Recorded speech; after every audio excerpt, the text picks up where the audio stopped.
from Abuja. It's all about the human struggle to raise the level of living. That's what it's all about. I'm Magnus Packle, and this is Magnus Packle GVA. I'm glad you're a part of our show. We appreciate you.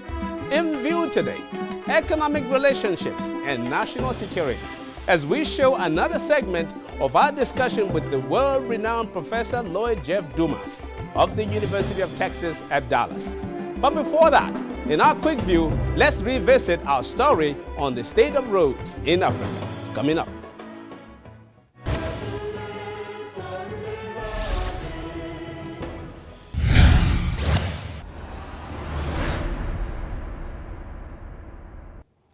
Any nation looking to speed economic development will need an effective road transport system. Roads deliver economic and social benefits by connecting firms to markets, local, regional, or international. Roads also enable individuals to reach water, fuel, schools, clinics, jobs, and relatives. Many African countries have very poor road networks. A trip in the rainy season in many African countries can leave you stuck in the mud, just as we see here in Uganda, for a simple trip from one town to the other. The story is virtually similar across Africa, with all kinds of challenges when trying to transport goods to markets or trying to get people to do business across geographic space. And this adds considerably to transport costs and the general cost of trade. According to the World Bank, fewer than 30% of African roads were paved in 2010. Investment in road infrastructure has the capacity to stimulate and enhance the productivity of the economy in both the short and long terms. It is an investment that has a multiplier effect throughout the economy and can generate lasting economic, social, and environmental benefits. According to the World Bank, a 10% drop in transport costs could result in a 25% increase in total African trade. With our population centers still separated by vast distances, a good road network is critical to sustaining African communities and growing our economies for improved international competitiveness. Still to come, economic relationships and national security. But up next in our hidden economics for you, why are short people loud?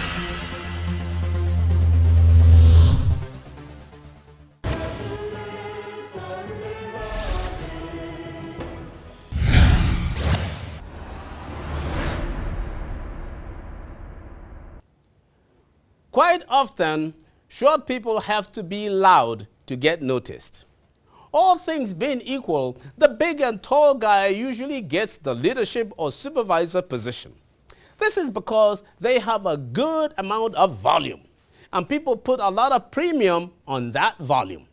They believe it has to be worth something. Not ruling out other factors, there is great consideration given to volume. Indeed, most big people tend to have big voice volume. Check out opera maestros to confirm this.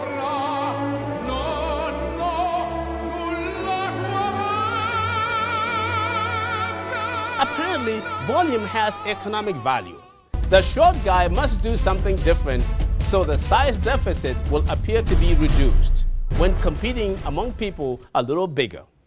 When a short man gets a little louder, he is trying to sound big. That's what he's doing. Raising your volume and doing it right can increase your value and bring you almost right up there in demand with the larger one you are competing against. Next time you see a short guy being a little loud, if it doesn't bother you that much, let him do his thing. He's just trying to raise his economic value and is good for his pocketbook. Our hidden economics for you.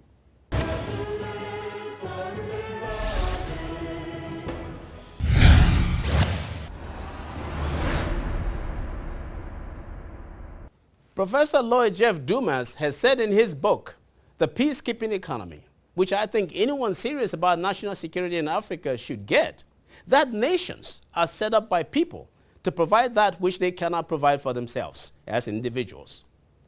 National security is primary among these things.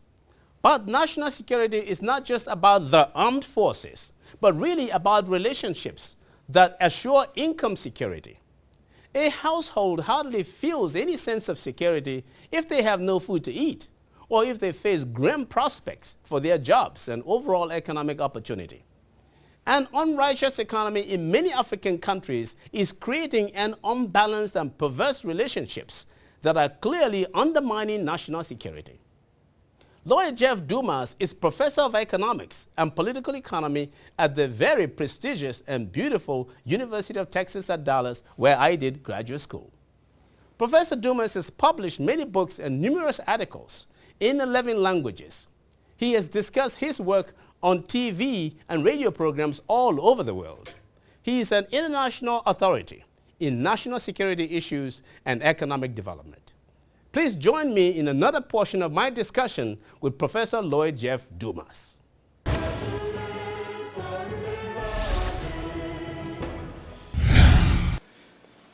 Professor Dumas, when we're talking about aid and trade, we're looking to see how we can use it to speed economic growth and development.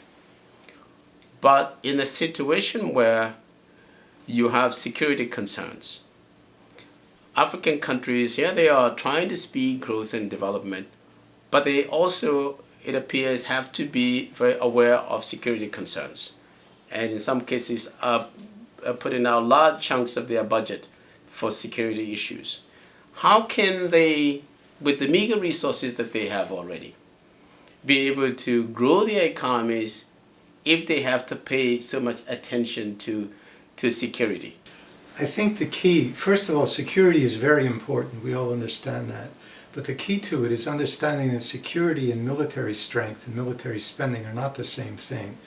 In fact, security has always been mainly a matter of relationships, not of military threats or military force, the use of military force. Sometimes, in fact, when we use military threats and military force to achieve security, we just make the situation worse. The U.S. operations in Iraq, for instance, we went into Iraq partly because we were worried that there were terrorists who might be in Iraq who would get their hands on nuclear weapons and cause all sorts of trouble. But in fact, there were no al-Qaeda operatives in Iraq at the time, and there are now, because of many years of military force being used, many civilians being killed, accidentally, I'm willing to assume. But nevertheless, the effect of that violence on the public was to create exactly the opposite effect and reduce security. And you can see, for example, the importance of relationships in security by looking, for instance, at the U.S. during the Cold War. The United States spent trillions of dollars and a great deal of time and effort trying to figure out how to protect the country from the hostile Soviet Union. But they didn't spend 10 minutes or $10 thinking about how to protect the United States from a nuclear attack from France or Britain, which had the capability to do devastating damage to the U.S. Why not? Of course, why not? It's obvious why not, because France and Britain were friendly countries. When you have good relationships with people, you don't have to protect yourself against them. So I think the most important thing to begin with is a shift of way of thinking about security, to understand that economic interactions, if they're done right, can actually create more security at much lower cost, and therefore not take resources at the same time away from economic needs like education and infrastructure building and so on.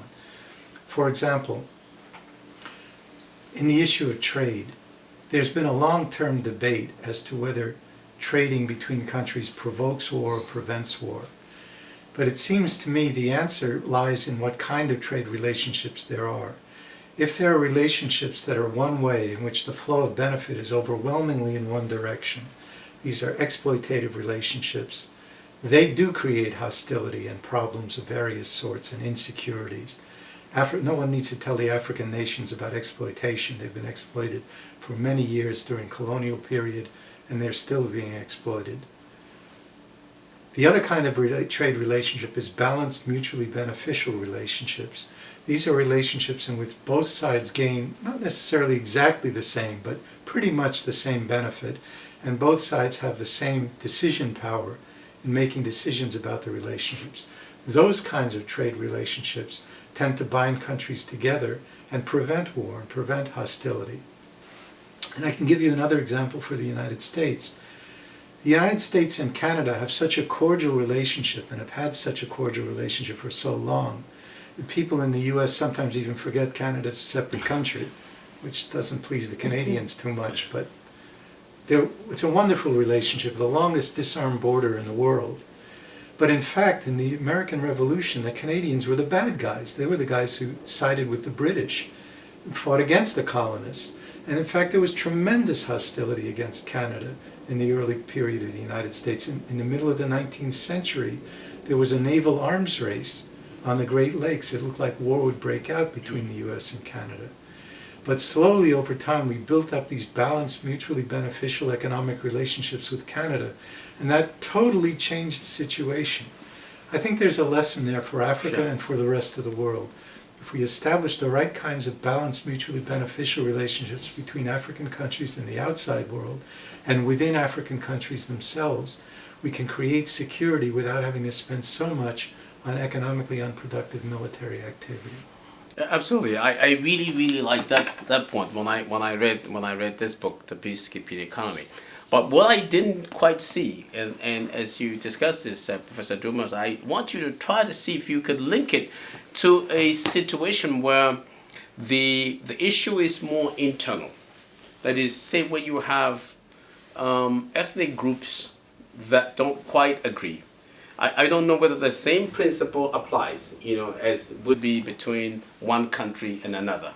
When you have this is when the security threats are from within the country. And perhaps it's not even between ethnic groups, but when there are pockets of disgruntled elements that could cut across ethnic groups and provincial areas, but become a threat. Would this same principle of economic relationships and looking to have mutually beneficial outcomes, would that still work as would work Yes. Amongst countries? It certainly would work, because when we think about it, we talk about trade between countries, but it's not really countries that trade with each other, it's businesses that trade with each other, it's individuals that trade. And in fact, it's not the United States trading with France, it's American companies trading with French companies and trading with the French public and so on.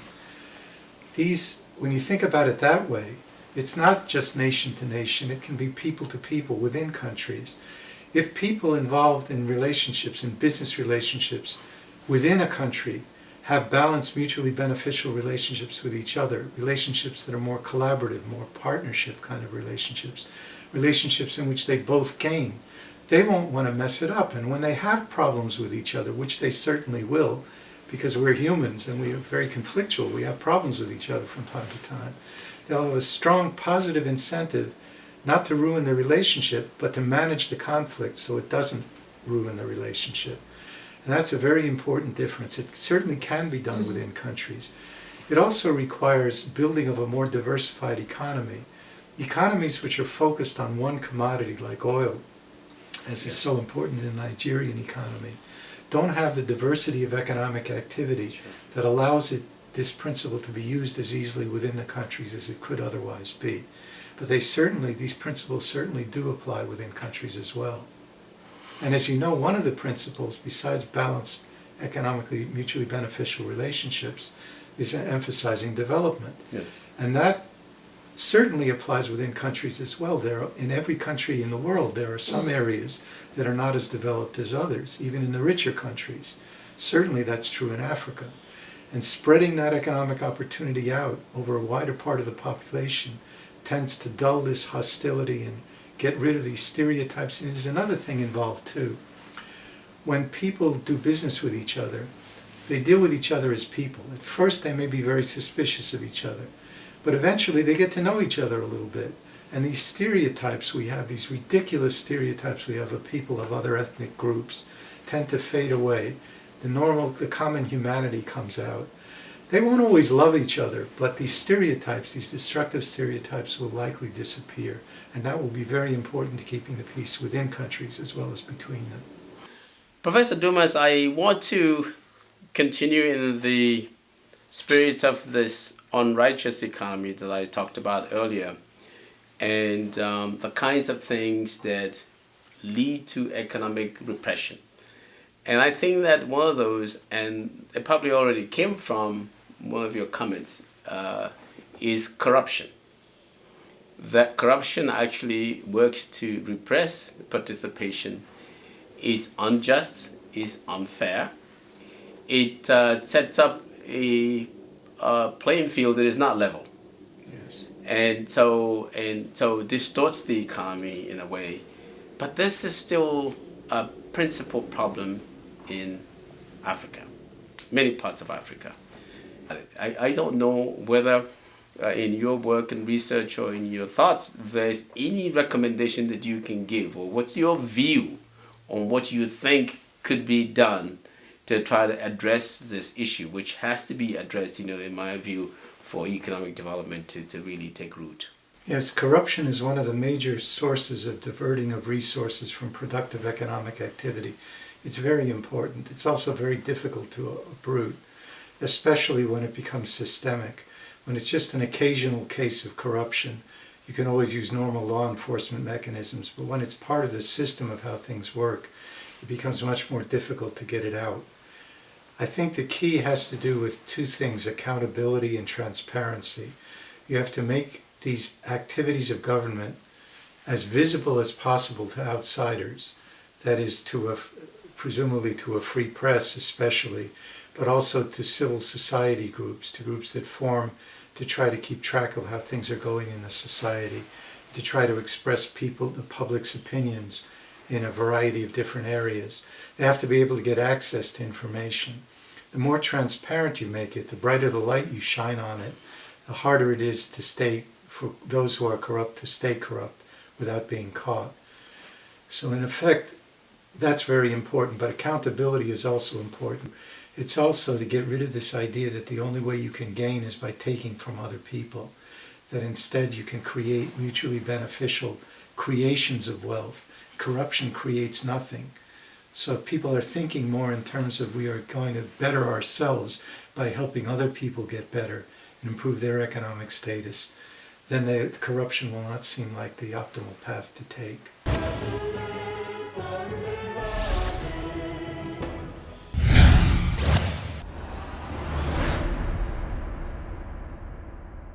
Is there a path to a more secure and prosperous Africa?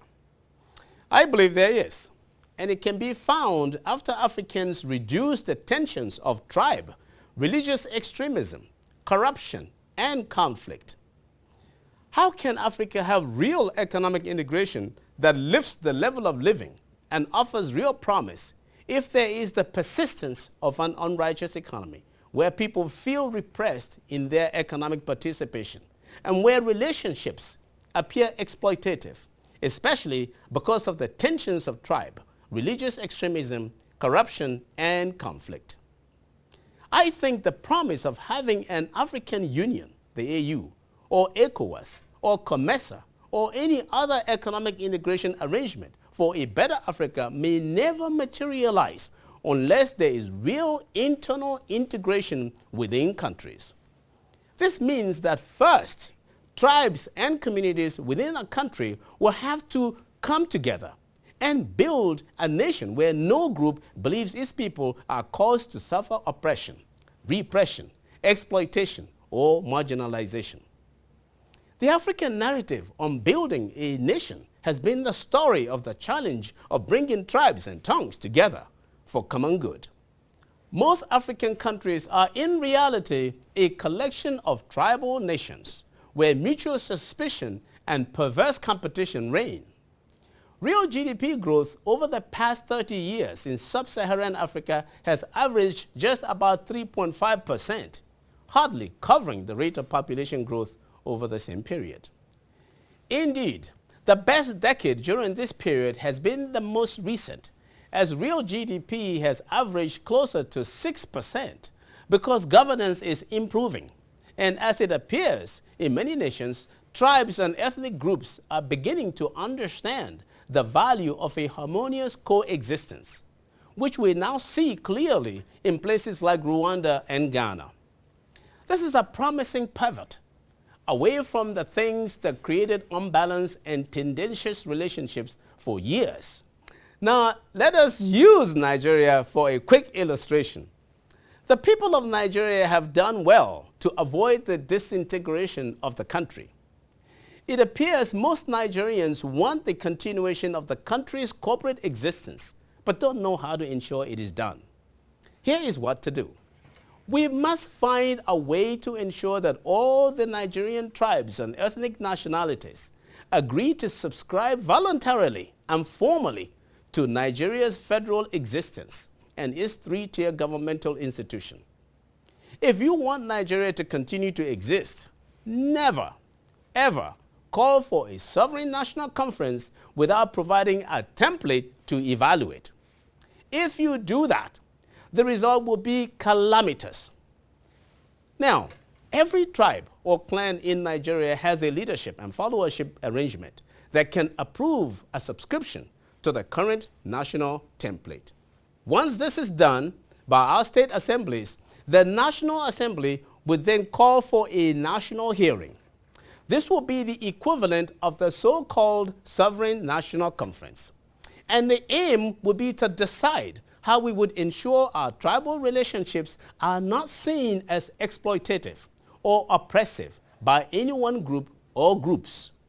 Bottom line, every citizen, regardless of tribe, tongue, or religion, must have a clearly known and unimpeded path to active participation in the economic development process. Two things will be very promoting of this, and they are education and roads. Every clan, group, or tribe must ensure that it encourages its young people to be competitively educated in basic curriculum and in the importance of the mutual gains from having a strong, big, even if culturally diverse country. Indeed, the strength of our nations across Africa must be seen in the result of the resolve of our people to build a nation where no one is oppressed and where efforts result in equitable outcomes. To achieve an enduring national security, our leadership must create a governance framework for internal economic relationships where every tribe and everyone has an unimpeded path to participation with equitable outcomes. I'm Magnus Pakol, and that's my view.